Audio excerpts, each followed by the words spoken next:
पंजाबियों के ना नाश्ते के साथ बनने वाले जो चने होते हैं, सफ़ेद चने, और जो नाश्ते में भी खाते हैं पूरियों के साथ या कुलचे के साथ, उसके लिए मैंने लिया है ये 1.5 कप।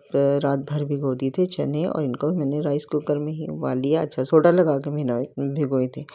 याद रखना है कि सोडा लगा के भिगोए थे ताकि इसकी ग्रेवी ज़रा नरम बने। और 1.5 कप चनों में मैंने आधे कप से कम, तकरीबन ये 2 मुट्ठी है, भर भर के ये 2 मुट्ठी बस लिया है मैंने ये मसूर की दाल। इसकी जो ग्रेवी बनती है ना कि पानी अलग ना हो और चने अलग ना हो, तो उसमें मसूर की दाल ज़रूर डालते हैं। चने हमने गला लिए, मतलब गले हुए हैं लेकिन बहुत नरम नहीं है।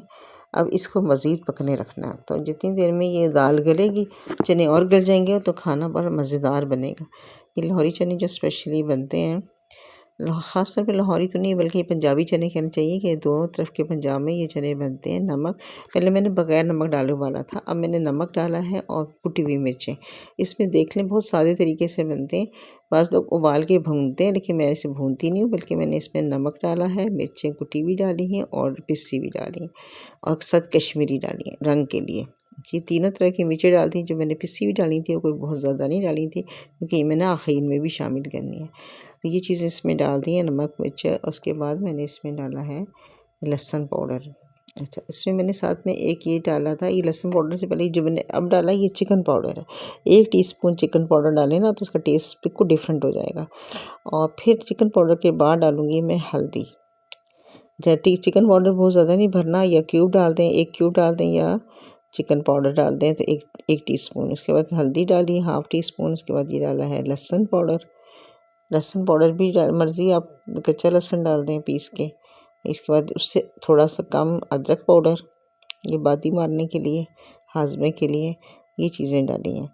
जब चने उबालेंगे तो पहले थोड़ा सा ऑयल, ज़रा सा ऑयल इसमें ना 1-2 चम्मच शामिल करना है ताकि ये बाहर ना निकले। मैं डालना भूल गई थी, सारा सालन चने बाहर ही निकल आए उबलते वक्त। तो बस ये आपने करना है। और ये मैंने 1 प्याज ली थी छोटी वाली, और इसको बिल्कुल चॉप करके आमलेट की तरह ये मैंने काट के डाली। इससे भी ना टेस्ट भी होता है और ग्रेवी भी बनती है। चिकनापन जो सालन में आता है ना, क्रीमी टच जिसको कहते हैं, वो इससे आता है। अब 3 तरह की मिर्चें हैं, कुटी मिर्च और कश्मीरी मिर्च और लाल मिर्च पिसी हुई, और साथ में मैंने डाला था हल्दी, नमक, लहसुन, अदरक और चिकन पाउडर। अब ये चने देखिए अच्छी तरह गल गए हैं, लेकिन ये अभी भी घुले मिले नहीं, क्योंकि ये मैं राइस कुकर में पका रही हूँ ना। कुकर में पके तो ये घुल जाते हैं। तो ये मैंने इसमें से काफ़ी सारे चने जो निकाल के इसको मैंने कर लेना है ठंडा, और बाकी थोड़ा सा चने और बाकी सारा शोरबा इसमें रह देंगे, छोड़ देंगे, यानी रह जाएगा। तो जब ये ठंडे हो जाएंगे तो हम इनको पीस लेंगे, ताकि ये ना इसका क्रीमी टच भी आ जाए। और ये पीस के इसमें हम डालेंगे तो ये ना घुले मिले से नज़र आएंगे। मसूर की दाल से भी घुल जाते हैं, लेकिन इस तरह पीसने से बहुत ज़्यादा अच्छा आएगा। और पीसने के बाद जब डाल देंगे फिर हमने इसको कुछ 7-8 मिनट 10 मिनट पकाना है, ताकि ये इसका जो टेक्सचर है ना निकल के आए, डेवलप हो जाए। ये मैंने पीस ली चने। अब ये पीस के और इसमें मैंने डाल दिए हैं इसी सालन में। देखिए कैसा हो रहा है। अब थोड़े से चने साबित हैं, वो शक्ल भी धीरे दाल से हट के लगेंगे कि दाल नहीं है, चने ही हैं। और जब हमने इसमें पीस के मिला दिए तो इसमें ग्रेवी बन गई।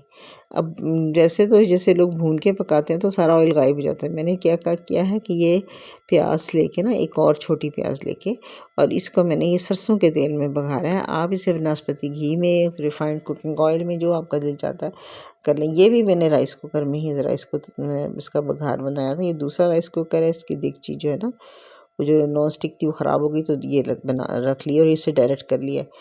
तो इसमें मैंने प्याज को ब्राउन करना है, और साथ में ये देखें चूल्हा बंद करके ये मैंने 1 टीस्पून से कम सुरख मिर्च डाल दी। इससे ना रंग बड़ा ज़बरदस्त आता है, बहुत अच्छा रंग आ जाएगा और सुर्ख सुर्ख सा सालन होगा। और इस तरीके से जब ऊपर से बघार लगाएंगे तो सालन की कुछ ये शक्ल हो जाएगी। और ये घी जो है ना, ऑयल जो है काफ़ी देर तक ये इसमें ये नहीं होगा गर्म